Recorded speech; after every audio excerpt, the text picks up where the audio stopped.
নমস্কার, আমি সায়ন্তন। তোমরা শুনছো ফ্রিকি ফ্রাইডে স্টোরিজ। আজ তোমরা শুনবে লেখিকা মিতালি হোমের কলম থেকে একটি তারানাথ তান্ত্রিক ফ্যান ফিকশন গল্প, অসমাপ্ত সাধনা। আজকের গল্প পাঠে রয়েছে আর্য। শুরু হচ্ছে আমাদের আজকের বিশেষ নিবেদন, মিতালি হোমের কলম থেকে তারানাথ তান্ত্রিকের গল্প অসমাপ্ত সাধনা।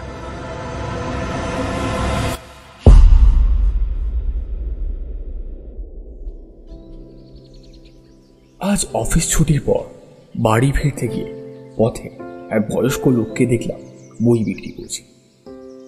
এটা চোখে পড়ার মতো বিষয় কিছু নয়। আজ অগ্রহায়ণ মাসের মাঝামাঝি, হালকা বৃষ্টির দরুন বেশ ঠান্ডা আমেজ আছে পরিবেশে। রাস্তাঘাট বেশ ফাঁকা, অযথা কেউ বাড়ি থেকে বের হয়নি। তবে এই শীতে বই বিক্রেতার ছুটি নেওয়ার উপায় নেই নিশ্চয়ই, তাই সে এসে বসেছে তার বসার সাজিয়ে।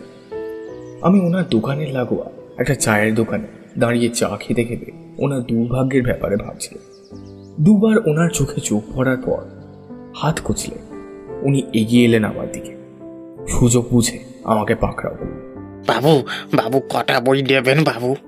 সেই সকাল থেকে বসে আছি, একটাও বই বিক্রি হয়নি। বিক্রি না হলে আমার ঘরে যে হাড়ি চড়বে না বাবু।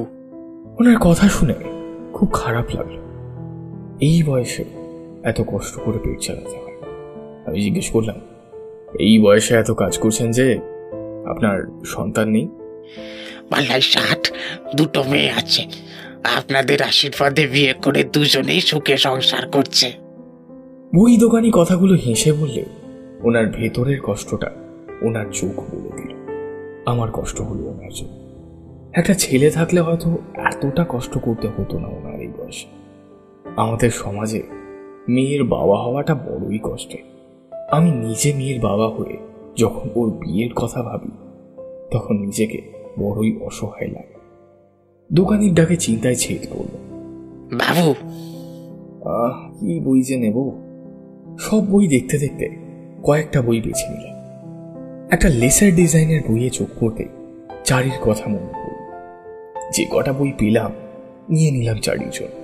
অনেকদিন থেকেই বলছেন আজ হাতের কাছে পেয়ে ওর জন্য বই না নিলে সেটা একটা ভারী অপরাধ হয়ে যেত। বইগুলো নিতে গিয়ে চারির কথা মনে হতে তারানাথের কাছে যাওয়ার জন্য মনটা কেমন যেন করে উঠল। আজ আর বাড়ি ফেরার তাড়া নেই। গিন্নি দিন তিনেক আগে ছেলে মেয়েদেরকে নিয়ে তার বাপের বাড়ির পথে রওনা দিয়েছে। এমন আবহাওয়ায় একা একা বাড়িতে থাকতে কার মন চায়? প্রতিদিন তো কিশোরী এসে আমাকে ডেকে নিয়ে যায়। আজ ভাবলাম আমি ওর বাড়ি গিয়ে হাজির হই। তা যেমন ভাবা তেমনি কাজ। তবে ওর বাড়ি পর্যন্ত আর যেতে হলো না। পথেই দেখা হলো আমার সেই সাগরেদের সাথে। আরে তুমি এদিকে কি করছো? তোমার কাছেই যাচ্ছিলাম।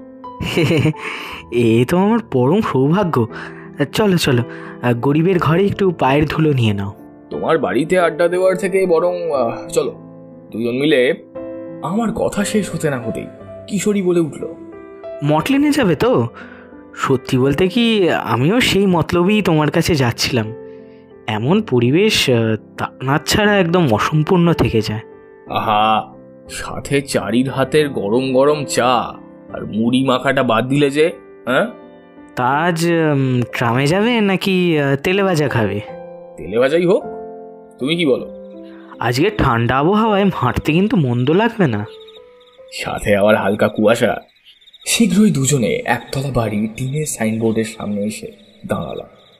যতবার এখানে এসে দাঁড়াই ততবার তারানাথ জ্যোতির্বিনোদ লেখাটার ওপর দৃষ্টি আটকায় আমার। কিশোরী করা নাড়ল। আমার প্রত্যাশা ভঙ্গ করে তারানাথ নিজেই দরজা উন্মুক্ত করতে আসলেন।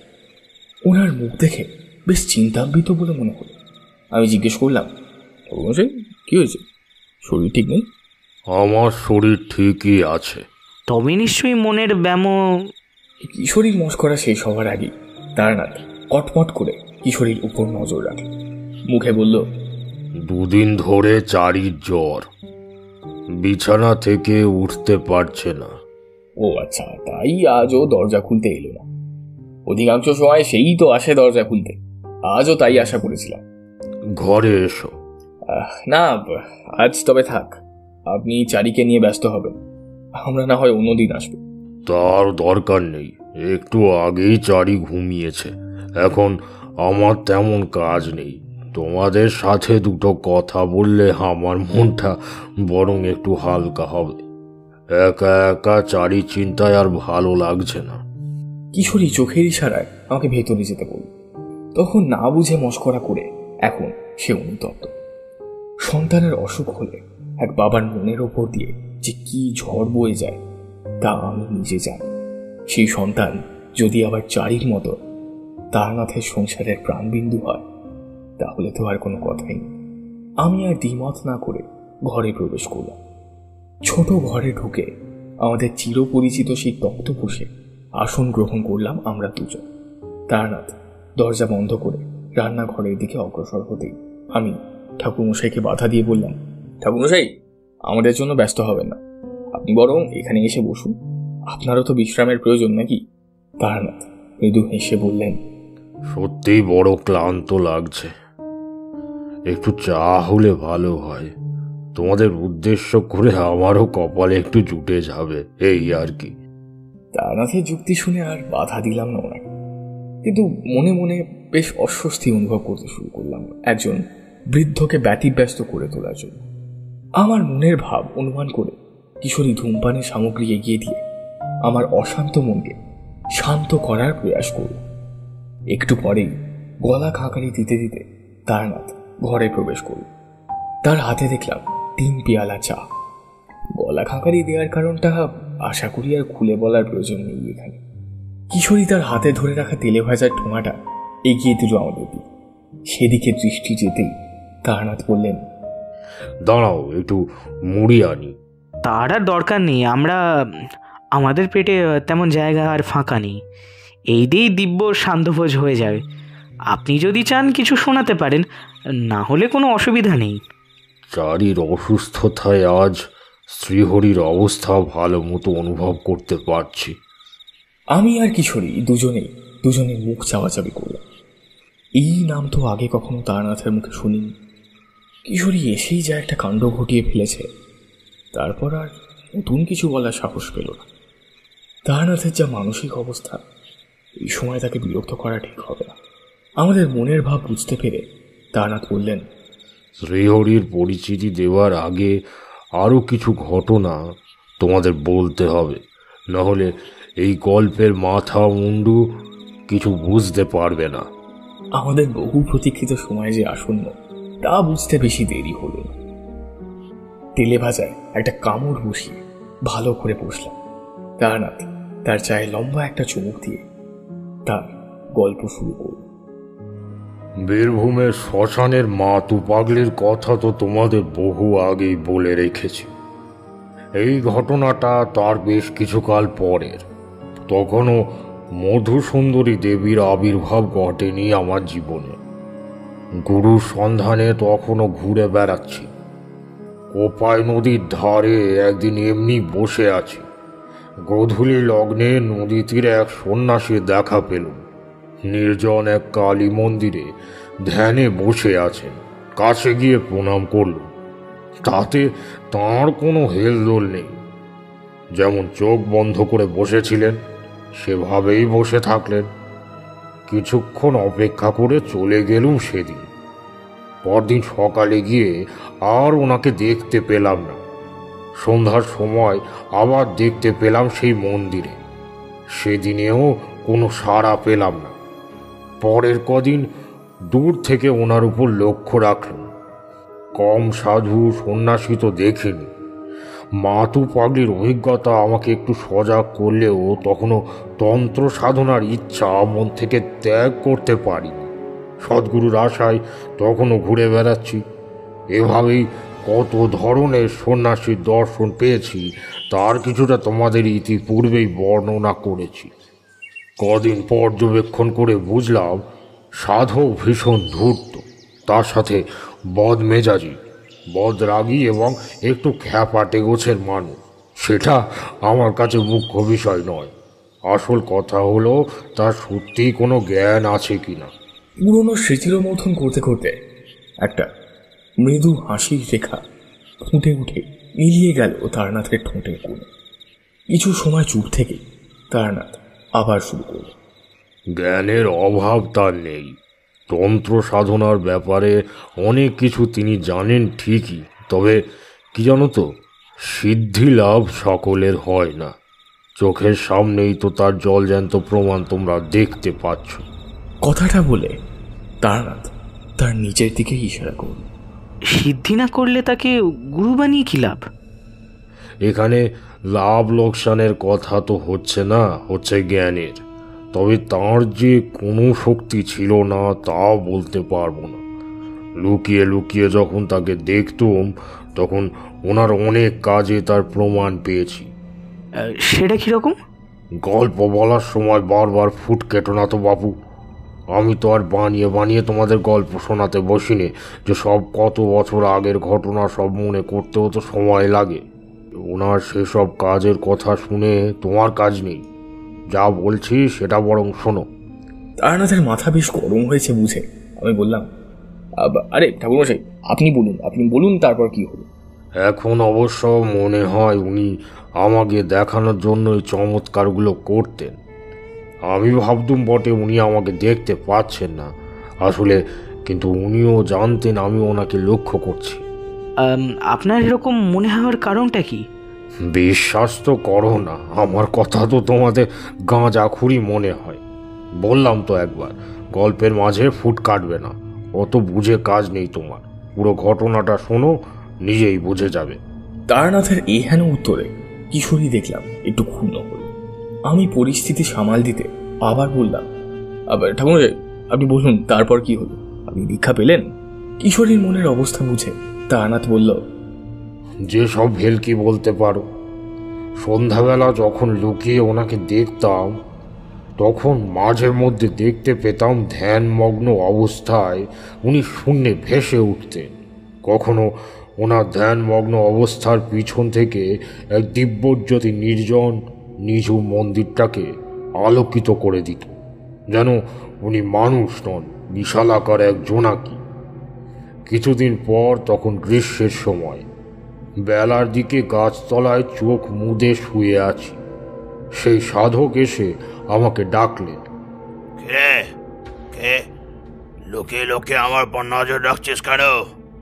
কার চর তুই? কে পাঠিয়েছে তোকে? সত্যি করে বল, না হলে কিন্তু ফল ভালো হবে নাই বলে দিলুম। হঠাৎই এমন কথা শুনে আমি হুড়মুড়িয়ে উঠে বসলুম। আমাকে ঘাবড়ে যেতে দেখে সাধক বাবা বাজখাঁই গলায় হেসে বললেন, পরের পিছনে কাঠি করলে তার এমন দশাই হয়। ওনার বলা কথাটা এবার আমার খারাপ লাগলো। মানছি কদিন ধরে ওনার উপর নজর রাখছিলুম, তাহলে যা মুখে আসবে তাই উনি বলতে পারেন না আমাকে। আমার মনের ভাব বুঝতে পেরে হাসি থামালেন। কাছে এসে গলার স্বর নামিয়ে বললেন, তোর মতলবটা কি শুনি? হ্যাঁ। আমি তাচ্ছিল্যের সুরে বললাম, মতলব কিছুই নেই, আপনাকে ভালো লাগতো তাই দেখতো।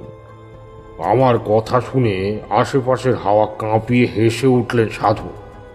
আমি নিশ্চল দাঁড়িয়ে আছি তখনও। তা দেখে সাধক বললেন, তোর তো দেখছি সাহস আছে খুব। হ্যাঁ, কি চাস বল দেখি। আপনাকে গুরু হিসাবে পেতে চাই। আমার কথা শুনেই আবার বিকট শব্দ করে হেসে উঠলেন। বললেন,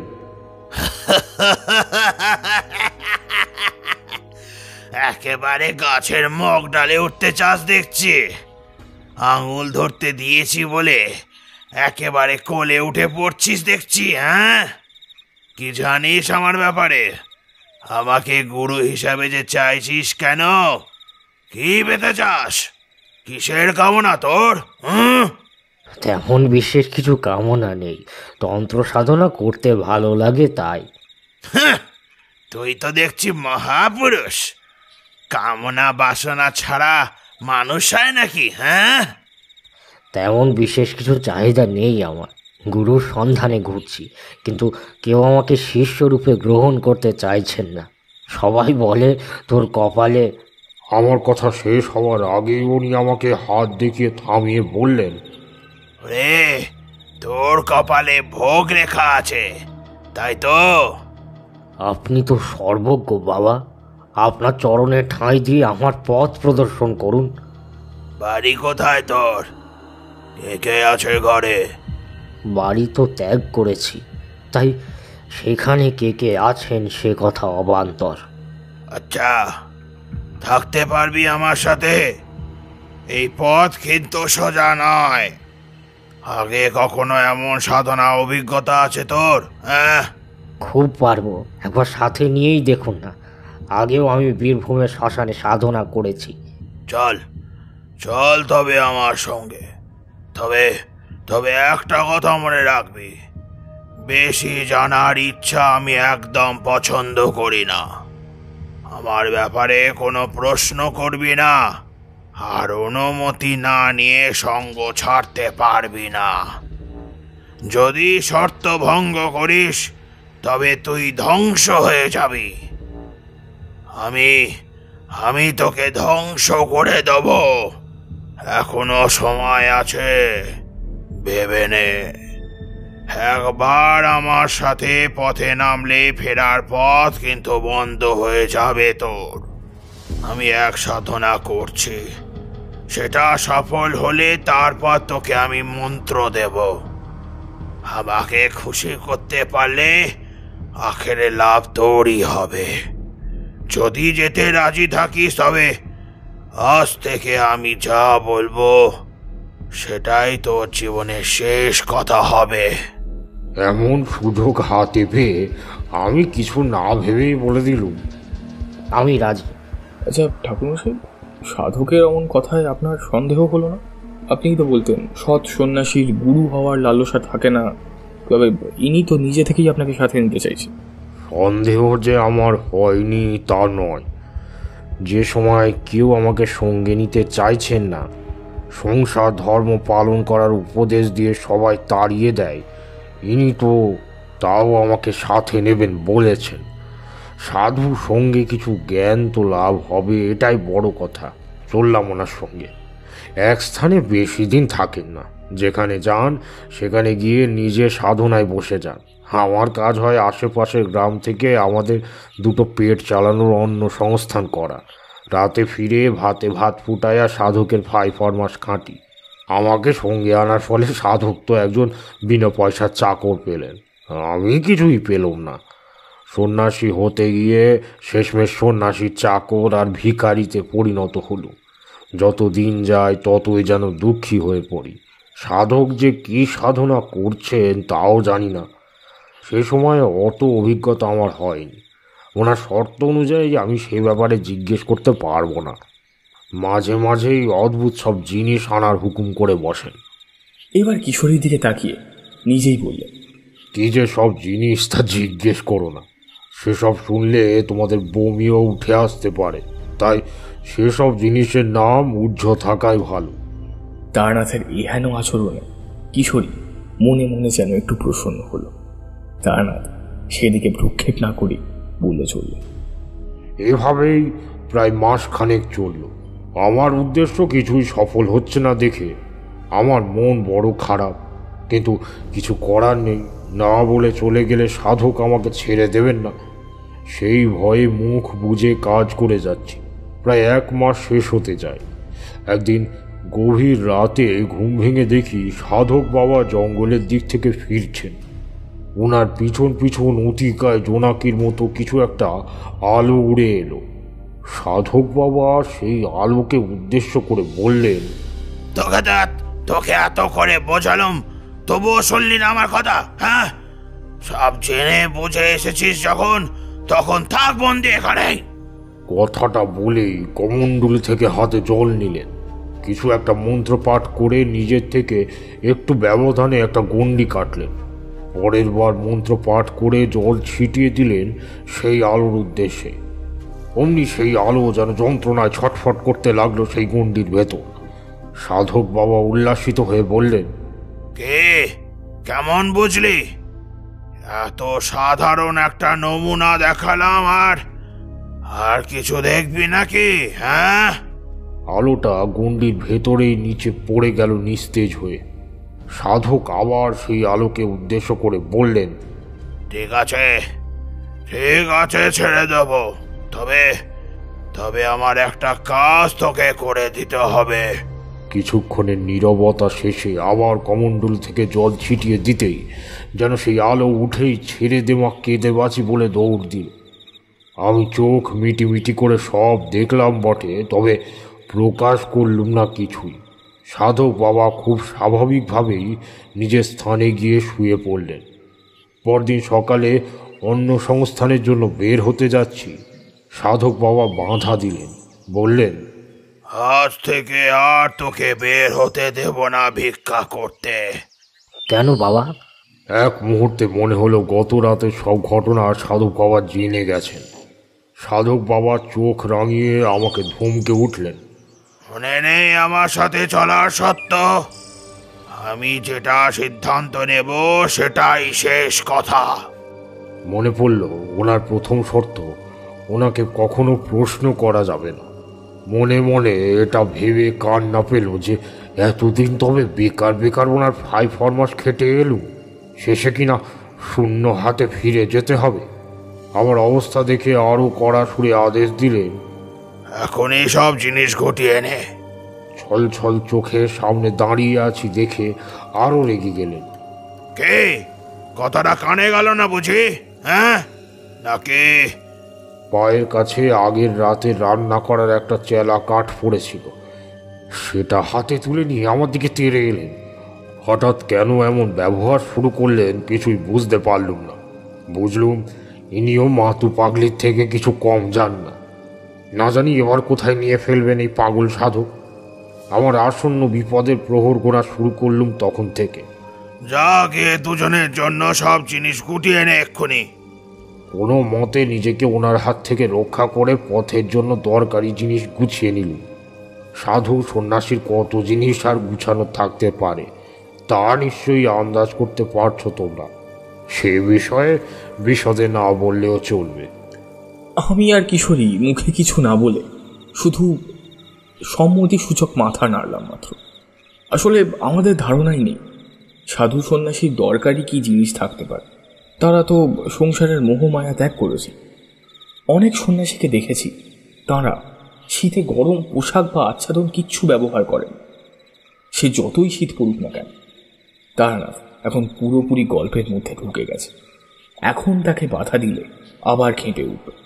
তাই নিজের প্রশ্ন নিজের মনেই রাখলাম।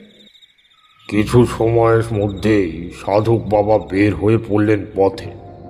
কোথায় যাচ্ছি, কেন যাচ্ছি তার কিছুই আমাকে জানাবার প্রয়োজনও বোধ করলেন না। আমিও ওনার পিছু নিলাম। পেটে খিদে নিয়ে তপ্ত গরমে কত জোরে আর হাঁটা যায়। ক্লান্ত হয়ে একটু পিছিয়ে পড়লেই কপালে জুটছে অকথ্য ভাষার বকুনি সহ আরও কিছু শ্রুতিকটু উক্তি। মনে মনে ক্ষোভ হলেও তা প্রকাশ করলুম না। সঠিক সুযোগের অপেক্ষায় থাকলো। ঠিক করে নিয়েছি আর এখানে থাকবো না।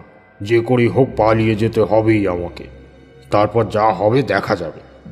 যে তীব্র শক্তি সাধকের আছে বলে আগে মনে মনে ভয় পাচ্ছিলাম, তখন আর তা মনে অত ভয় সৃষ্টি করতে পারল না। জীবনের আরও একটা ভুল ভেবে এই অধ্যায়ের ইতি টানার কথা স্থির করে ফেলেছি ততক্ষণে। কিন্তু মানুষ যা ভাবে তা কি আর সব সময় হয়? আমার ক্ষেত্রেও তাই হলো। কদিন ধরে অভুক্ত তৃষ্ণার্ত হয়ে হাঁটার পর এক গ্রামে পৌঁছলুম। কদিনের ধকলে শরীর আর চলছে না। অতিরিক্ত ধকলে জ্বর চলে এলো। তীব্র রোদে মাথা ঘুরে পড়ে গেলুম পথের ধারে। সাধক বাবা আমার কোনো শুশ্রূষা করলেন না। আমাকে ওই হালে ফেলে রেখে নিজে পাশের এক আম গাছের তলায় বসে বিশ্রাম নিতে থাকলেন। সত্যি বলতে এমন পাষণ্ড আমি খুব কমই দেখেছি। নিজের ভুল সিদ্ধান্তে খুব আফসোস হতে লাগলো। চোখ থেকে নিজের অজান্তেই কয়েক ফোঁটা জল গড়িয়ে পড়ল। চোখের সামনে সব ধোঁয়াশা হতে হতে অন্ধকার হয়ে গেল। গ্রীষ্মের দুপুরে পথেও কোনো পথিক নেই। কতক্ষণ এভাবে পড়েছিলুম জানি না। একসময় যখন চোখ খুলে দেখলুম সামনে এক অচেনা ভদ্রলোক বসে আছেন। চেহারা এবং পোশাক দেখে তাকে খুব উচ্চবিত্ত বলে মনে না হলেও একদম গরিব বলেও মনে হলো না। আমি চোখ খুলতেই তিনি নিজের পরিচয় দিয়ে বললেন, আমি শ্রীহরি দত্ত, যাতে কায়স্থ। আপনার সেবা করতে গিয়ে পইতে দেখে বুঝলাম আপনি ব্রাহ্মণ সন্তান। আপনার শরীর যে বড় দুর্বল, যদি অনুমতি দেন তবে আমি কদিন ব্রাহ্মণ সেবার পুণ্য অর্জনের সৌভাগ্য লাভ করতে পারি। সেই সময় আমার যা অবস্থা তাতে এমন প্রস্তাবে ওনার পুণ্য অর্জন অপেক্ষা আমার এই সুযোগ খুব দরকার হয়ে পড়েছিল। না হলে হয়তো আমি আর বেঁচে থাকতুম না। সেই মুহূর্তে সাধক বাবার কথা ভুলে গিয়েছিল। শ্রীহরির প্রস্তাবে সম্মতি জানানোর আগেই একটু দূরে বসে সাধক জানিয়ে দিলেন, আমি ওর অভিভাবক। যা কথা বলা তা আমার সাথে বলুন। ওর পক্ষে এখন কোথাও স্থিত হওয়া সম্ভব নয়। ওকে এখন অনেক দূর যেতে হবে, অতি শীঘ্রই। যে মানুষটা একটু আগে আমি জ্ঞান হারানোর পূর্বেও আমার দিকে ফিরে তাকাননি পর্যন্ত, এখন সেই মানুষটা কি অনায়াসেই আমার অভিভাবকত্ব দাবি করছে? অবাক হয়ে সাধকের এই নতুন রূপ আমি অনুধাবন করার ব্যর্থ চেষ্টা করে গেল। মনে হলো সাধকের কথার প্রতিবাদ করে শ্রীহরির প্রস্তাব গ্রহণ করি, কিন্তু কোনো এক অজানা শক্তি যেন আমাকে তেমন কিছু বলতে বা করতে দিলে না। উপরন্তু সাধকের কথায় তাল দিয়ে আমিও নিজের ইচ্ছে বিরুদ্ধে শ্রীহরিকে বললুম, আমরা দুজন এক জরুরি কাজে বের হয়েছি। কাজটা সত্যিই খুব জরুরি, না হলে আপনার সঙ্গী হতে পারলে আমরাও ধন্য হতাম। আমার কথা শুনে শ্রীহরি যে মর্মাহত হলেন সে কথা আর বলার অপেক্ষা রাখে না। আমাকে ছেড়ে এবার সাধক বাবার পায়ে প্রণাম জানিয়ে বললেন, বাবা, এই অবস্থায় ছেলেটিকে নিয়ে পথে পথে যাত্রা করা সঠিক সিদ্ধান্ত হবে না। আমার বাড়ি কাছেই। আমার বিনীত অনুরোধ, অন্ততপক্ষে আজকের রাতটুকু আমার কুটিরে কাটিয়ে কাল ভোর ভোর না হয় বেরিয়ে যাবেন। আমি আপনাকে বাধা দেব না। অসুস্থ মানুষটাকে দয়া করে আর কষ্ট দেবেন না। সাধক কোনো সাড়া করলেন না। যেমন অন্যদিকে মুখ করে বসেছিলেন তেমনি বসে থাকলেন। শ্রীহরি বেশ কিছুক্ষণ অপেক্ষা করল। কোনো উত্তর না পেয়ে ফেরার পথে পা বাড়াতেই সাধক বাবা আমাকে হেঁকে জিজ্ঞেস করলেন, কিরে, আর পথ হাঁটতে পারবি? আমি কোনো উত্তর না দিয়ে মাথা নিচু করে ঠায় বসে আছি দেখে আবার হেঁকে বললেন, এইটুকুনি হাঁটতে পারবি তো? হাঁটতে না পারলে ওনাকে ডেকে বল, আজ রাতে আমরা ওনার অতিথি হব। সাধকের কথা শুনে শ্রীহরি দাঁড়িয়ে পড়েছিলেন। আমি কিছু বলার আগেই উনি ফিরে আসলেন আমার কাছে। আমাকে ধরে তুলে বসিয়ে দিলেন। চলুন, আমি আপনাকে নিয়ে যাচ্ছি। চলতে না পারলে বলবেন। সামনের গ্রাম থেকে কোনো গাড়ির ব্যবস্থা করব কি? ধীরে ধীরে নিয়ে চললেন ওনার বাড়ির পথে। সাধক বাবাকেও ডাকতে ভুললেন না। আমরা ওনার আতিথেয়তা গ্রহণ করায় উনি যে খুব খুশি হয়েছেন তাও ওনাকে দেখেই বোঝা যাচ্ছিল। ওনার বাড়িতে ঢোকা মাত্র আরে অলৌকিক কাণ্ড ঘটল। যতই ওনার বাড়ির কাছে এগোতে থাকি ততই দেখি লোকজনের জটলা। সবাই আমাদের তিনজনকে অবাক চোখে দেখছে। কেউ কেউ আবার উদ্বিগ্ন হয়ে শ্রীহরিকে তাড়াতাড়ি বাড়ি ফেরার পরামর্শ দিয়েই এগিয়ে চলে যাচ্ছেন। লোকজনের এমন ব্যবহারে আমরা তো অবাক, কারণ কিছুই বুঝতে পারছি না। শ্রীহরির বাড়ির প্রধান ফাটক তো লোকের ভিড়ে বন্ধ প্রায়। ভেতর থেকে কান্নার রোল উঠছে। এসব দেখে শুনে শ্রীহরির অবস্থা বেশ খারাপ। চিন্তায় পড়ে গেছে সে। শ্রীহরির পিছু নিয়ে আমরাও প্রবেশ করলুম বৈঠকখানার মতো একটা ঘরে। সেখানে কয়েকজন উথালি পাথালি করে কাঁদছে। নিচে মেঝেতে একটা ছোট বাচ্চা চাদরে আপাদমস্তক ঢেকে শুয়ে আছে। দেখে মনে হলো বাচ্চাটা মারা গেছে। সামনে তারই মা, কাকিমা, দিদি আর প্রতিবেশীরা বসে কাঁদছে। দৃশ্যটা দেখার পর শ্রীহরি চিৎকার করে উঠল, খোকা, কি হয়েছে আমার খোকার? ও উঠছে না কেন? পল্লবী, তুমি কিছু বলছো না কেন? খোকাকে ওভাবে নিচে শুয়ে রেখেছো কেন? খেলতে খেলতে খোকার মুখ থেকে গাছলা উঠতে শুরু করলো আজ সকালে। তারপর থেকে খোকা সাড়া দিচ্ছে দেখো। অনেক দেখেছি, চোখে মুখে জল দিয়েছি। ওরা সবাই বলছে আমাদের খোকা নাকি মারা গেছে। ওগো ওগো, তুমি কিছু করো, আমাদের খোকাকে তোলো। আমরা তো কারোর কোনো ক্ষতি করিনি গো। তুমি কি আমাদের এত বড় ক্ষতি করলো গো? আমাদের এত বড় ক্ষতি করলো।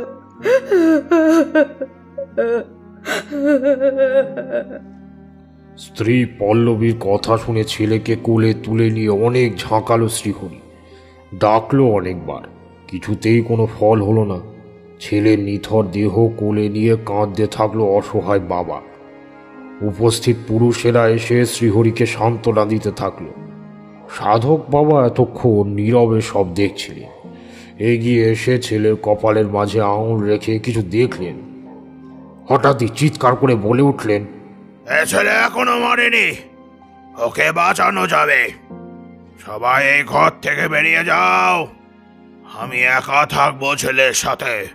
যতক্ষণ আমি নিজে না বার হব ততক্ষণ যেন এই ঘরে কেউ না আসে, আমাকে কেউ যেন বিরক্ত না করে। সাধক বাবার এমন চিৎকার শুনে সকলে চমকে উঠল। এ ছেলে যে মারা গেছে সেটা গ্রামের কবিরাজ এসে দেখে বলে গেছেন পর্যন্ত, আর এই অচেনা সাধু এসে বলছেন কবিরাজ ভুল বলেছেন। গ্রামের লোকেরা ওনার কথা বিশ্বাস করছিল না। আড়ালে সকলে পাগল বললেও সদ্য সন্তান হারা শ্রীহরির সান্ত্বনার জন্য কেউ আর আপত্তি করল না। সাধক বাবার কথা মতো সকলে ঘর থেকে বের হয়ে এলো। ঘন্টার পর ঘন্টা পার হয়ে যায়, ঘর থেকে আর কেউ বের হয় না। গভীর উৎকণ্ঠায় এক এক ঘন্টা যেন এক একটা বছরের মতো মনে হচ্ছে। 8 ঘন্টা পরে সাধক বাবা দরজা খুলে বের হলেন। সকলে উঠে দাঁড়ালো কি হলো সেটা দেখার জন্য। সাধক বাবার পিছন থেকে হাসি মুখে মা ডেকে ছুটে বের হয়ে পল্লবীর কাছে আসলো ছোট্ট একটা ছেলে। মরা ছেলেকে বেঁচে ফিরতে দেখে গ্রামের সবাই সাধক বাবার জয় জয়কার করতে লাগলো। সাক্ষাৎ ভগবানের রূপ হিসাবে সাধক বাবার পুজো করতে লাগলো গ্রামবাসীরা। গ্রামবাসীর ছোট বড় যে কোনো অসুবিধায় তারা সাধক বাবার চরণে এসে নিজেদের সমর্পণ করে দিত। সেই সমস্যার নিমেষেই সমাধান করে দিতেন সাধক বাবা। গ্রামের লোকের ঘরে গোলা ভরা ধান, গাছের ফল আর ঘরের গরুর খাঁটি দুধের কোনো অভাব হয় না। সাধক বাবাকে অর্পণ করা এটা ওটা খেয়ে আমি খুব কম সময়ে চাঙ্গা হয়ে উঠলুম। আপাত দৃষ্টিতে লোকের মনে হতে পারে আমি খুব সুখে ছিলাম। আসলে আমার খিদে তো খাবারের জন্য নয়, সাধক বাবা থেকে কবে আমার কাঙ্ক্ষিত বস্তুটি পাবো সেই অপেক্ষায় আছি। এখন আর ওনার কটু কথায় কষ্ট হয় না। যে মানুষ মরা ছেলেকে বাঁচিয়ে তুলতে পারেন তার ক্ষমতা সম্পর্কে আর কোনো সংশয় থাকে কি করে? এমন মানুষের কটু কথাও অমৃত সমান। ওনার মতো সিদ্ধ পুরুষ আমি আগে কখনো দেখিনি। এমন সাধু সঙ্গ পেয়ে নিজেকে আমি ধন্য মনে করলুম। এতদিনের সব পরিশ্রম সফল মনে হতে লাগলো। তা শেষ পর্যন্ত কি পেলেন? সাধক বাবা কি আপনাকে তাঁর ক্ষমতার উৎস বললেন? আপনি ওনার থেকে কোনো শক্তি পেলেন? তাহানাথ তার ফর্সা মুখের ঠোঁটের কোণে একটা মৃদু হাসি ছড়িয়ে বললেন, সেটাই তো আসল গল্প। তাহলে এতক্ষণ কি শুনছিলাম? এটা তো মাত্র গল্পের ভূমিকা ছিল, আসল গল্পও তো এরপর শুরু হলো। এখনো তো শ্রীমতীর কথা বলিনি তোমাদের। হ্যাঁ, অনেকক্ষণ ধরে কথা বলছি, যাই একবার চারিকে দেখে আসি। তোমরা বসো একটু। এই কথা বলে তারানাথ ভিতর ঘরের দিকে গেল। কিছুক্ষণ পর দেখলাম তারানাথ 3 পেয়ালা চা আর একটা মুড়ির বাটি নিয়ে হাজির হয়েছে। কিশোরী দেখলাম ব্যস্ত হয়ে বলল, এ কি করছেন? আপনি আবার কষ্ট করে কেন চা বানাতে যাবেন? তাতে কি হয়েছে, ঠান্ডাটা বাড়ছে, এই সময় একটু গরম চা পেলে মন্দ লাগে না। তোমাদের উদ্দেশ্য করে বানালেও আমারও তো কপালে 1 পেয়ালা চা জুটবে। চারির কদিনের জ্বরে নিজের আর খাবার ইচ্ছা ছিল না, কিছু বানাতেও ইচ্ছা করছিল না। নেহাত বাঁচতে গেলে পেটে কিছু দিতে হয়, তাই একটু ভাত ফুটিয়ে নিয়েছি। চারির ঘুম ভাঙলো ঠাকুরমশাই? কেমন আছে এখন? গায়ে জ্বর নেই, এখনো ঘুমোচ্ছে। কদিনের জ্বরে শরীর বেশ কাহিল হয়ে পড়েছে। আজ কিন্তু চারির সাথেই দেখা করতে এসেছিলাম আমি, ওর জন্য এই দুটো বই এনেছিলাম আমি। ও সুস্থ হলে ওকে দিয়ে দেবে। এগুলো বরং তোমার কাছেই রাখো, তোমার হাত থেকে পেলেও বেশি খুশি হবে। তাছাড়া এখন তো উঠে বসতেও পারছে না। চারি ছাড়া বাড়িটা বড় নির্জন মনে হচ্ছে। বাড়ির মেয়েরা তো এমনই হয়, ঘরে থাকলে বাড়ির আনন্দ হয়ে থাকে, আর যখন চলে যায় তখন সব লণ্ডভণ্ড করে চলে যায়। শ্রীহরির বড় মেয়ে শ্রীমতীও ছিল ঠিক এমনই। খ্যাপাটে সাধক বাবাকেও স্নেহের বন্ধনে কখন বেঁধে ফেলেছিল তা তিনি নিজেও বুঝতে পারেননি। লোকের নিবেদন প্রতিদিনই আসত সাধক বাবার কাছে।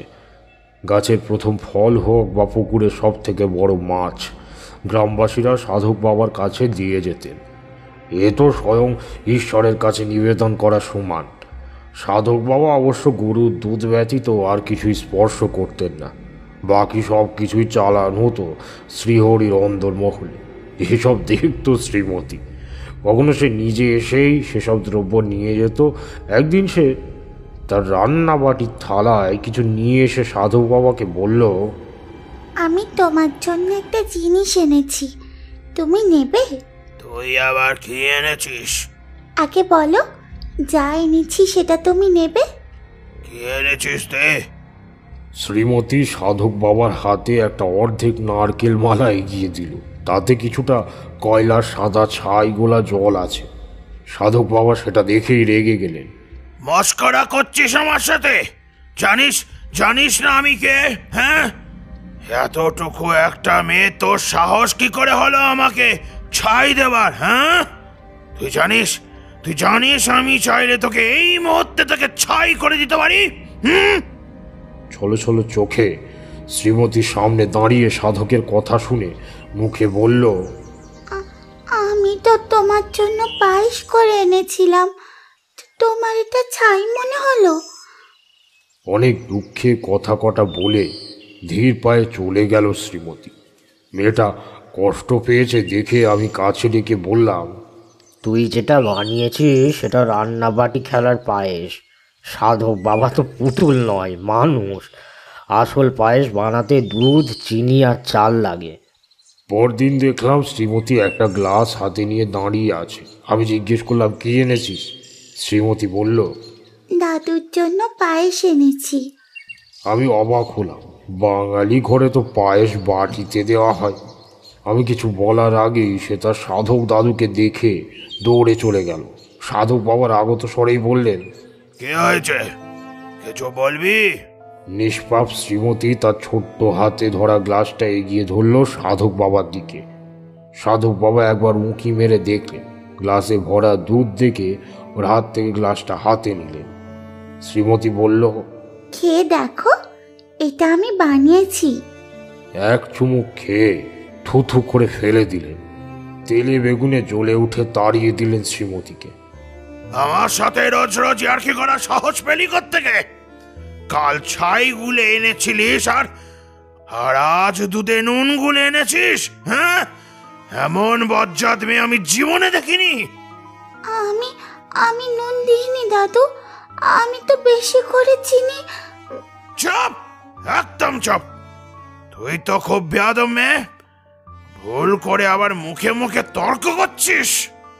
বেচারি শ্রীমতী কাঁদতে কাঁদতে চলে গেল। আমার খুব কষ্ট হলো। ওকে তো আমি বলেছিলাম পায়েস বানাতে কি লাগে, সেটা যে আগুনের তাপে রান্না করতে হয় সেটা তো আমি বলিনি। ছোট্ট মেয়েটা সাদা রং দেখে নুনটাকে চিনি ভেবে ঢেলে দিয়েছে। শ্রীমতীকে কাছে ডেকে বললাম, আচ্ছা শ্রীমতী, একটা কথা বল আমায়। তুমিও আমাকে বকবে তো? না না, বকবো কেন? আচ্ছা, কি বলবে বলো? আচ্ছা, তুই সাধক বাবাকে কি দিয়ে পায়েস বানিয়ে দিলি? কাউকে বলবে না তো? বলবো না, সত্যি বল। সকালে মা আমাকে দুধ খেতে দিয়েছিল। আমার দুধ খেতে একদম ভালো লাগে না, পায়েস খেতে খুব ভালো লাগে। সেই দুধটা লুকিয়ে রেখে আমি রান্নাঘরে গেলাম। মার নজর বাঁচিয়ে এক হাতে এক মুঠো চিনি আর অন্য হাতে এক মুঠো ভাতের জন্য ভিজিয়ে রাখা চাল এনে দুধে ফেলে দিয়েছি। তুমি তো সেদিন বললে এভাবেই পায়েস হয়। তা বলেছি ঠিক কথা, কিন্তু সেটা তো উনুনে বসিয়ে রান্নাও করতে হয়। তুই মাকে বল, উনি বানিয়ে দেবেন। না না, মা বানালে হবে না, আমি নিজে বানিয়ে খাওয়াতে চাই। এত খাবার থাকতে পায়েসই কেন খাওয়াতে চাইছিস? তোদের গাছের আম খাওয়া, তাহলেই তো হবে। তাতে হবে না, গাছের আম আমি কি আর রান্না করেছি নাকি? তোকেই রান্না করে খাওয়াতে হবে সে কথা কে বললো তোকে? বারে, সেদিন সাধক বাবা ভাইকে বাঁচিয়ে তুললেন বলেই তো আমি ভাইকে ভাইফোঁটা দিতে পারবো। আমি দেখেছি যারা সাধক দাদুর থেকে উপকার পান তারা সবাই সাধক দাদুর জন্য কত কি দিয়ে যান। আমি তো ছোট, আমি আর পারি কই কিছু দিতে। ভাই তো পায়েস খেতে ভালোবাসে, সেজন্যই তো সাধক বাবার জন্য আমি পায়েস আনি। কিন্তু পায়েসে সাধক দাদু খুশি হবার বদলে আরো রেগে যান কেন? উনি যে কেন রেগে যান তা তো আমিও বুঝে উঠতে পারিনি, তবে আমার মাথায় একটা বুদ্ধি আসলো। সকলের কাছে আমার রান্নার কদর আছে, সেই রান্না দিয়ে যদি খুশি করা যায় তো কেমন হবে। নিজে পাশে বসে শ্রীমতীকে দিয়ে পরদিন পায়েস রান্না করে পাঠালাম। পায়েসের চেহারা দেখে খাবেন কিনা ভাবলেন কিছুক্ষণ, গম্ভীর গলায় জিজ্ঞেস করলেন, আবার আবার কি ছাই পাশ এনেছিস আমাকে গেলাতে? আগের জন্মের সত্যতা আছে নাকি রে তোর সাথে আমার? মরণ, তোমার সাথে সত্যতা কেন হবে? তুমি তো আমার ভাইকে ফিরিয়ে দিয়েছো, তোমাকে ভালোবেসে খাওয়াতে চাইছি। এবার আর গন্ডগোল হয়নি, খেয়ে দেখো, এবার একটা হাত চেটে খেতে হবে। সেই পায়েস খেয়ে সাধক বাবার কি হলো জানি না, দেখলাম ওনার দুই চোখ চিকচিক করে উঠল। জিজ্ঞেস করলেন, কে করেছে পায়েসটা? আমি পাশ থেকে উত্তর দিলাম, শ্রীমতী করেছে, আমি শুধু বলে দিয়েছি মাত্র। শ্রীমতীকে কাছে ডেকে জড়িয়ে ধরলেন। সেদিনেও কি হলো জানি না, যেমন হঠাৎ করে বদমেজাজি হয়ে গিয়েছিলেন সেভাবেই হঠাৎ শান্ত আর হাসি খুশি হয়ে গেলেন।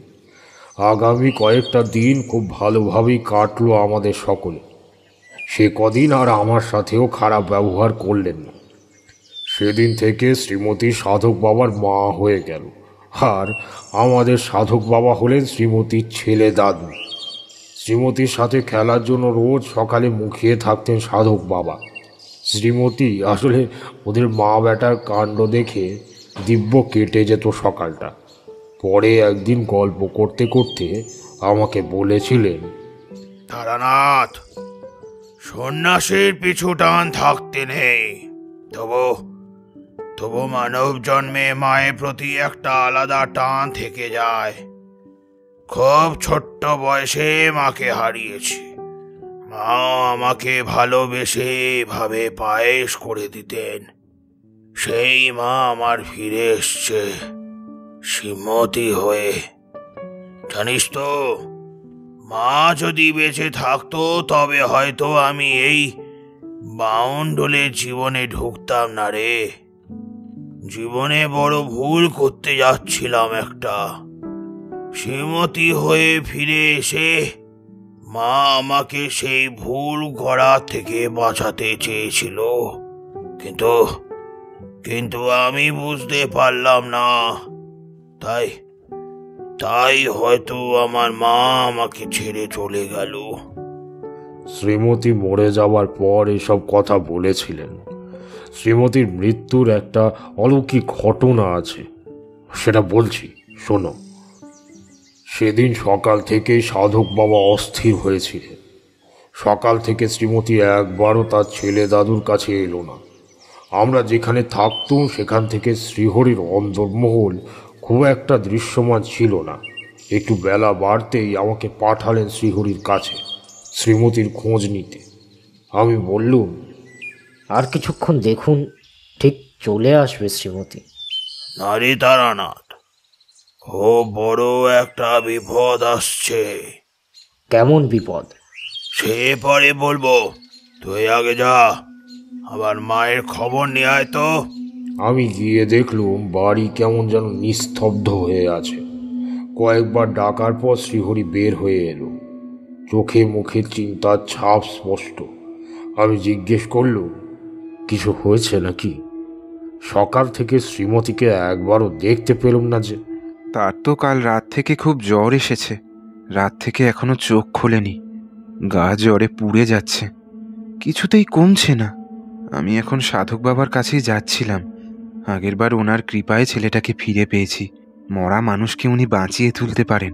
আমার বিশ্বাস এবারেও উনি আমাদের নিরাশ করবেন না। শ্রীহরির পিছু নিয়ে আমিও গেলুম সাধক বাবার কাছে। শ্রীহরির অনুরোধ শুনে সাধক বাবা চিন্তায় পড়ে গেলেন। কিছুক্ষণ ভেবে নিয়ে বললেন, আজকে রাতটা দেখ কি হয়, কবিরাজ ডাক। কবিরাজ তো আমার ছেলেটাকে মেরেই ফেলেছিল বাবা। আপনি না থাকলে সে বাঁচত না বাবা। শ্রীমতীর ব্যাপারেও আপনি যা করবার করুন, আমাকে আদেশ করুন কি করতে হবে। সাধক বাবা কোনো উত্তর না দিয়ে ঘরে ঢুকে দৌড় দিলেন। অনেক ডাকাডাকিতেও দরজা খুললেন না। আগামী 2 দিন শ্রীমতী আর চোখ খুলল না। সাধক বাবাও এই 2 দিন দাঁতে কিছু কাটলেন না, কারোর সাথে কথাও বললেন না। চুপচাপ ঘরে দৌড় দিয়ে বসলেন। শ্রীমতীর জ্বরের 3 দিনের মাথায় দৌড় খুললেন সাধক বাবা। আমাকে সামনে পেয়ে বললেন, তারানাথ, আজ রাত জাগার জন্য তৈরি থাক। সেই হরিকে খবর দে, রাত 12টার সময় তুই আর আমি মাকে নিয়ে বসবো। সাধক বাবার কথা মতো আমি খবর দিলাম শ্রীহরিকে। রাত 12টার সময় সাধক বাবা তৈরি হয়ে বসলেন শ্রীমতীকে নিয়ে। আমাকে একটা কমণ্ডলুতে জল দিয়ে বললেন, এই জলটা নিয়ে বস, এটা মন্ত্রপুত জল। আমি ধ্যানে বসছি। আমার জ্ঞান ফেরার আগে যদি শ্রীমতী ছটপট করে তবে এই জল ওর ওপর ছিটিয়ে দিবি। আর ভোর হওয়ার আগে যদি দেখিস আমার জ্ঞান ফেরেনি বা আমার শরীর পড়ে গেছে, তবে এই জল আমার ওপর ছিটিয়ে দিবি। ঘুমিয়ে পড়বি না কিন্তু, মনে রাখবি ঠিক সময় জল না ছেটাতে পারলে আমি মরে যাব। একবার বসার পর সব কাজ শেষ হওয়ার আগে নিজের আসন ছেড়ে উঠবি না, মনে থাকবে। আমি ভয়ে ভয়ে বললাম, আমি পারবো তো? এই তুই তন্ত্র সাধনা করছিস? হ্যাঁ, এই তো সাহস? এত ভয় পেলে কি চলবে? হ্যাঁ, আমি যা করেছি তাতে তো কারোর বাঁচা মরার প্রশ্ন ছিল না, সে তো শুধু সাধনা ছিল। দেখ বাপ, এখন তুই ছাড়া এই কাজের দায়িত্ব কাউকে দিতে পারবো না। 2টো মন্ত্র দেব তোকে। শ্রীমতীর ওপর জল ছেটানোর জন্য একটা মন্ত্র দেব, আর একটা মন্ত্র দেব আমার ওপর জল ছেটানোর সময় বলার জন্য। ভয় পাবি না, ধরে নে এটা তোর পরীক্ষা। এই কাজ করতে না পারলে তন্ত্র সাধনা তুই করতে পারবি না। সাধক বাবার পাশে আমিও বসলাম। কিছুক্ষণ পর দেখলাম সাধক বাবার শরীর থেকে এক নীল আলো বের হয়ে জানলা দিয়ে উড়ে বের হয়ে গেল। তারপর একা বসে আছি। একবার শ্রীমতীকে দেখছি আর একবার সাধু বাবাকে দেখছি। কারোর মধ্যেই কোনো পরিবর্তন নেই। রাত বাড়তে বাড়তে ভোর হতে চলল। জল ছিটাবো কি ছিটাবো না ভাবছি। ভোরের কাক ডাকতে শুরু করেছে। এমন সময় দেখলাম জানলা দিয়ে আবার সেই নীল আলো সাধক বাবার শরীরে প্রবেশ করলো। আলো প্রবেশ করার সাথে সাথে সাধক বাবার শরীর বার দিয়ে কেঁপে উঠল। চোখ খুলেই হাউ হাউ করে কেঁদে উঠলেন। সাধক বাবার এই রূপ নতুন আমার কাছে। ওনাকে রাগী মানুষ হিসাবেই চিনতাম। ওনাকে কাঁদতে দেখে আমি বুঝতে পারছি না আমার কি করা উচিত। বেশ কিছুক্ষণ পর শ্রীমতীর শরীর নড়ে উঠল, যেন এই মাত্র ঘুম ভাঙল শ্রীমতীর। এমনভাবে উঠে বসলো যেন এই মাত্র ঘুম ভাঙল শ্রীমতীর।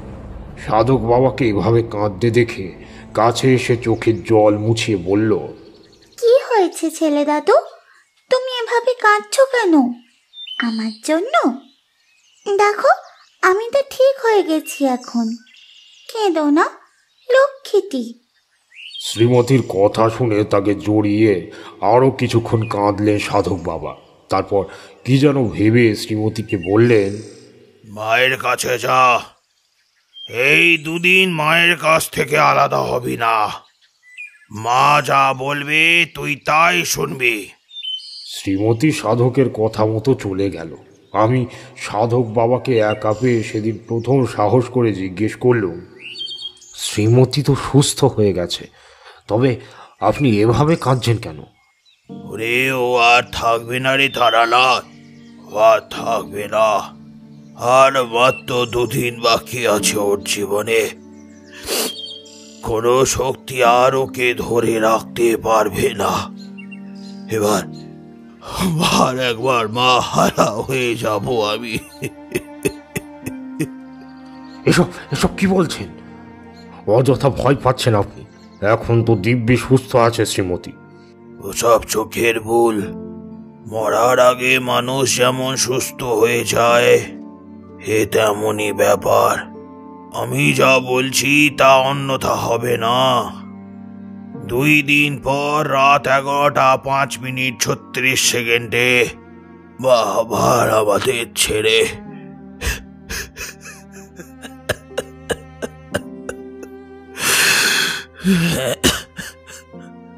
আমাদের কথা চলাকালীন শ্রীহরি ঘরে প্রবেশ করল। এসে সাধক বাবার পায়ে লুটিয়ে পড়ল। আপনি সাক্ষাৎ ভগবান বাবা, আপনার অজে কিছুই নেই। না রে ভাব, আমি কোনো ভগবান নই, বরং শয়তান। আমার কর্মের ফল আমি পেয়েছি।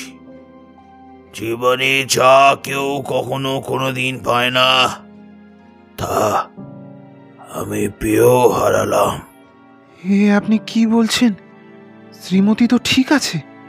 2 দিনের জন্য মা আমাদের কাছে আছে।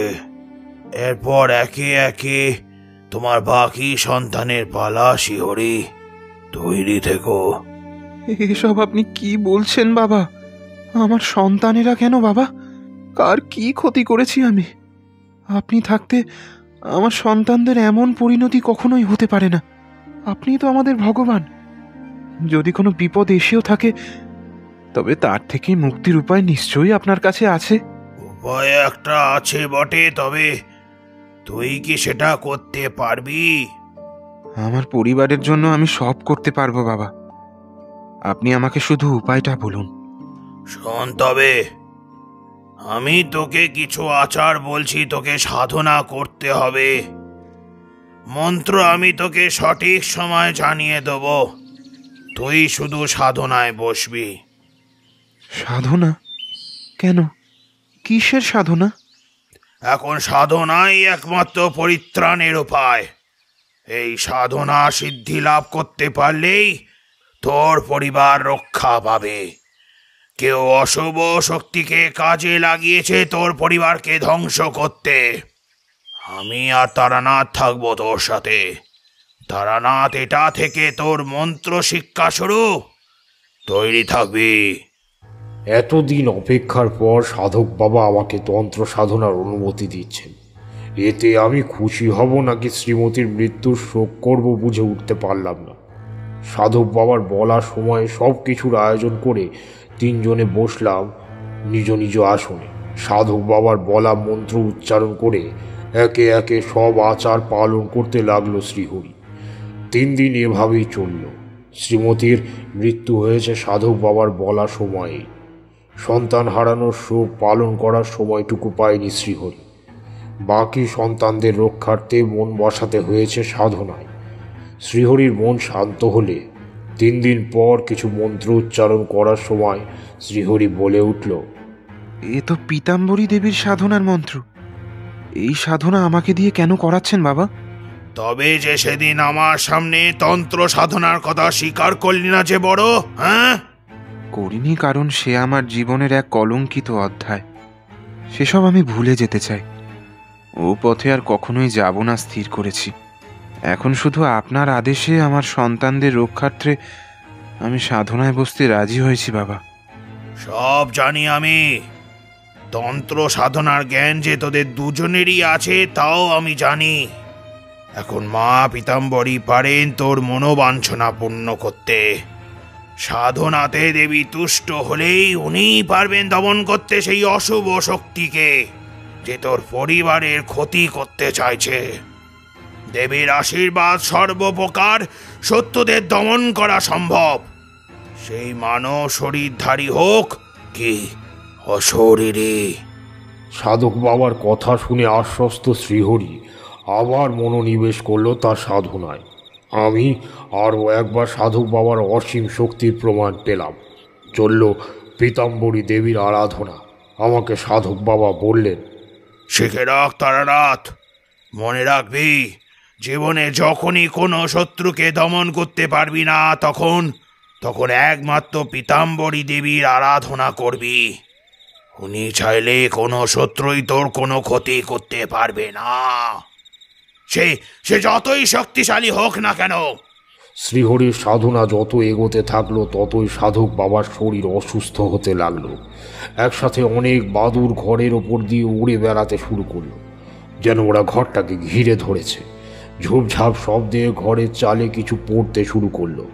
আমি জানালা দিয়ে দেখলুম ঘরের আশেপাশে বেশ কিছু হাড় ছড়িয়ে ছিটিয়ে পড়ে আছে। বাদুরগুলোই এগুলো এনে ফেলেছে কিনা বুঝতে পারলুম না। বাড়ির অন্দরমহলে এসব অশুভ ঘটনা দেখে কান্নার রোল উঠছে। ছুটে গেলাম সাধক বাবার কাছে। বাবা, ঘরের বাইরে সব কি হচ্ছে? এমন অনেক কিছু হবে এখন, ওসব কিছু খেয়াল করিস না। নিজেদের কাজে শুধু মন দে, মন একাগ্র কর। যাই হোক না কেন এই ঘরের বাইরে পা রাখবি না। দেবীর সাধনায় বাধা কে দিচ্ছে বাবা? আর কেনই বাধা দিচ্ছে? ক্লান্ত শরীরে একটু হাসার চেষ্টা করলেন সাধক বাবা। তোরা ওদের কাজে বাধা দিবি আর ওরা বসে বসে দেখবে? হ্যাঁ, চোখ কান বন্ধ রাখ, যা হচ্ছে হতে দে।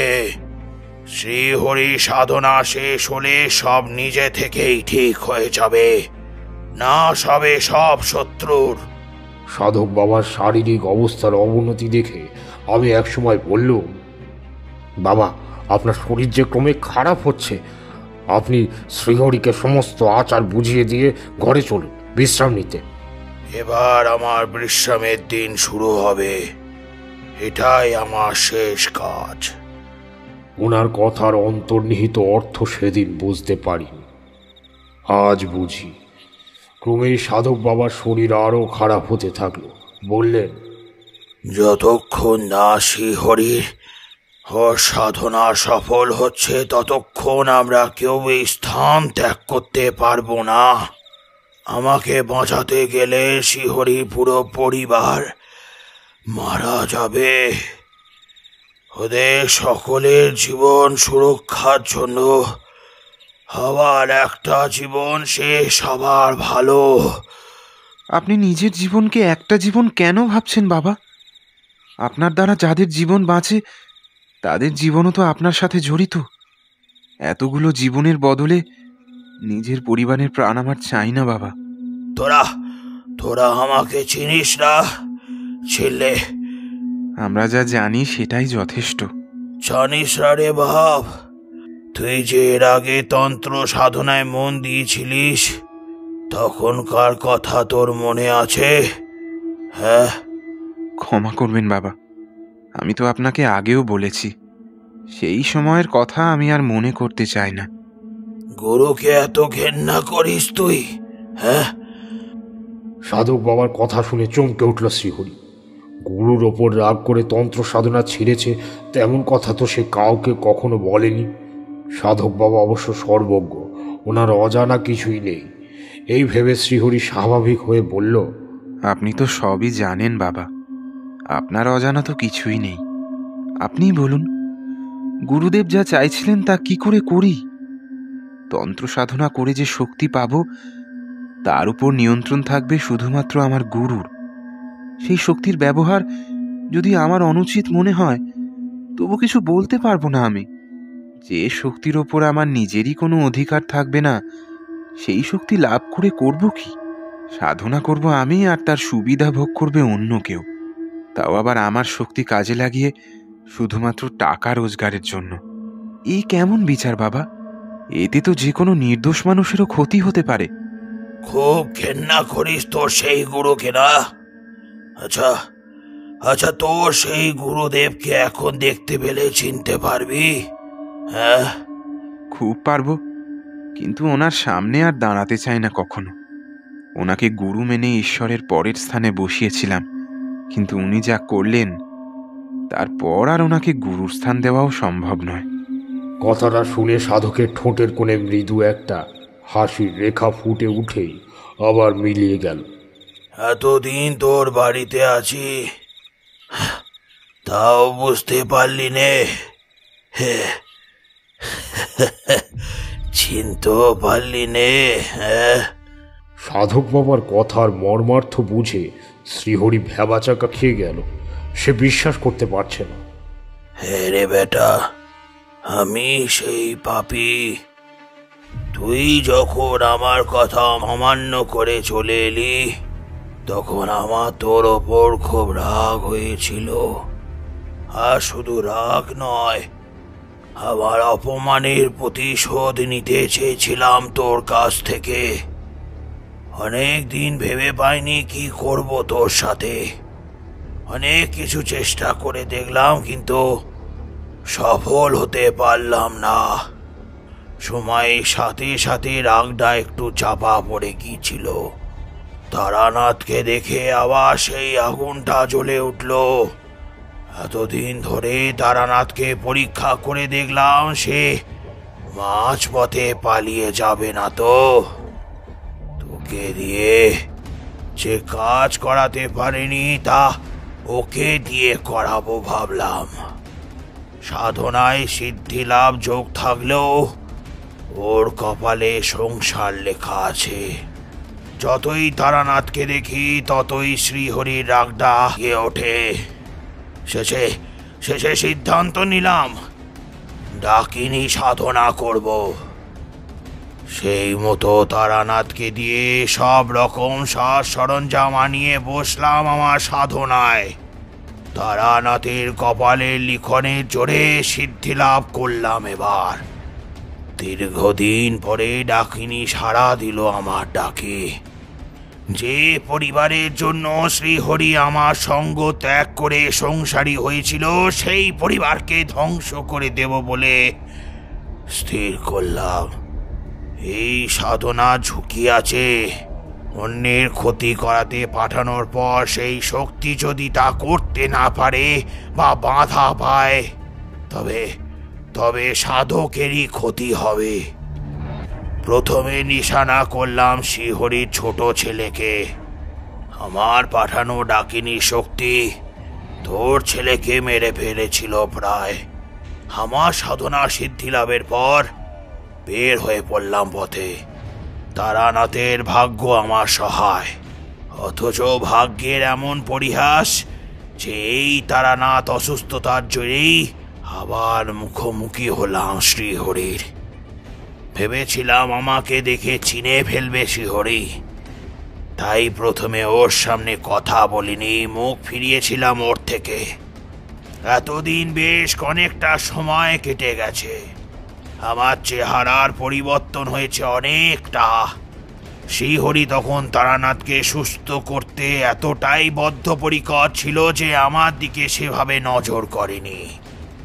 ওর বাড়িতে পৌঁছে দেখি ডাকিনী তার প্রথম কাজ করে ফেলেছে।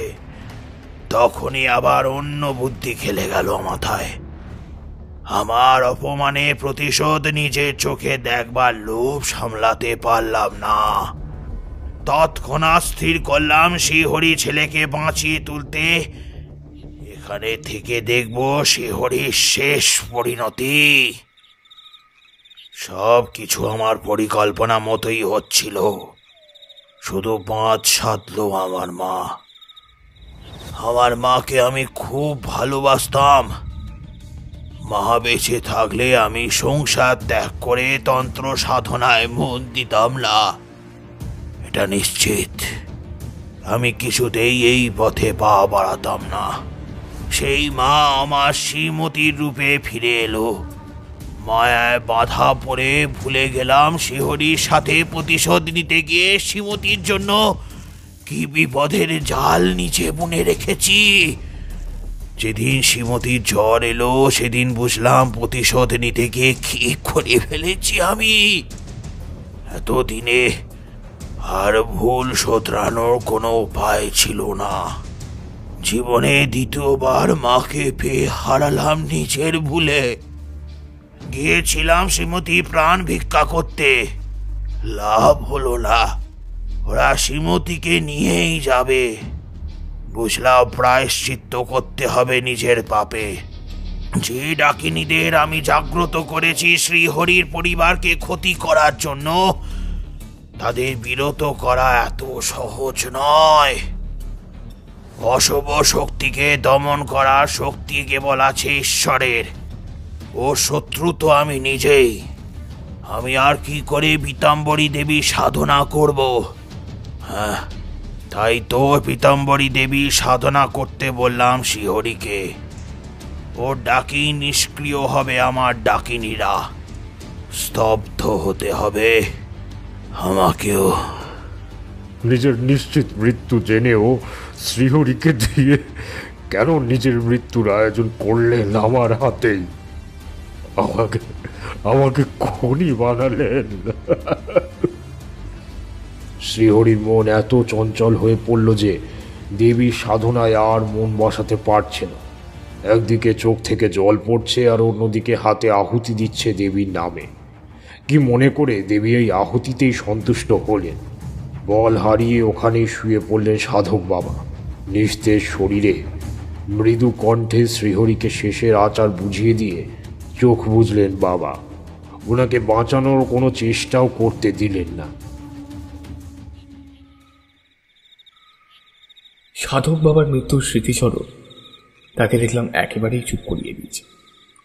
এমন একটা পরিস্থিতি কি বলে যে পরিবেশটা হালকা করব তা বুঝে পাচ্ছি। কিশোরী আর আমি দুজন দুজনের মুখের দিকে তাকালাম। অনেকক্ষণ পর একটা দীর্ঘশ্বাস ফেলে তারানাথ উঠে দাঁড়াল। ও ঘরে আওয়াজ পাচ্ছি, চারি মনে হয় উঠল। একটু বসো, আমি গিয়ে দেখে আসি। তাহলে আমরাও উঠি আছি। বসো একটু। আমরা আছি তো, আপনি বরং চারিকে দেখে আসুন। চারি সুস্থ হলে আমরাও শান্তি পাবো। তারানাথে চলে যাওয়ার পর আমি আর কিশোরী বসে কি করবো তাই ভাবছি। এমন সময় দেখি দেওয়াল ধরে ধরে চারি আমাদের ঘরের দরজায় এসে দাঁড়িয়েছে। আরে চারি, তুমি এখানে উঠে আসলে কেন? বাবার কাছে শুনলাম তোমরা এসেছো। ঘুমে কিছুই টের পাইনি আমি, তাই ভাবলাম একবার দেখা করে আসি তোমাদের সাথে। দেখা করবে সেটা বাবাকে বললেই হতো, আমরা না হয় তোমার কাছেই যেতাম। তা এখন কেমন আছো তুমি?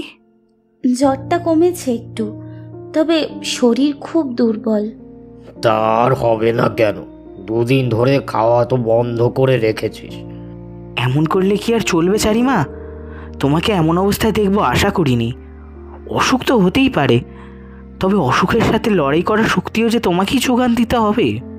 তোমাদের যদি খুব অসুবিধা না হয় তবে একটু বসো। চালে ডালে ফুটিয়ে একটু খিচুড়ি বানাই, সাথে গরম গরম বেগুন ভাজা। তোমরাও একটু চেখে দেখো। আমার তাতে আপত্তি নেই। আজ আর কেউ ঘরে খাবার বেড়ে নিয়ে বসে নেই। ফিরতে দেরি হলে ঝগড়া করার মতো কেউ নেই আছে। আর তার উপর কাল রোববার, অনায়াসেই আজ একটু দেরি করাই যায়। এতদিন আপনার রান্নার প্রশংসা শুনে এসেছি মাত্র, আজ একটু যদি প্রসাদ গ্রহণের সৌভাগ্য হয় তাহলে মন্দ কি? এইরকম হিমেল পরিবেশে খিচুড়ি আর বেগুন ভাজা জমে যাবে। জ্বরের মুখে চারিরও ভালো লাগবে। কথা শেষ করে বৃদ্ধ তারানাথ রান্নাঘরের দিকে এগিয়ে গেল। আমি পিছু নিলাম না। উনি একা কষ্ট করে রান্না করবেন আর আমরা আনন্দ করে খাবো, সেটা তো আর হতে পারে না। দেখি কি সাহায্য করতে পারি ওনাকে।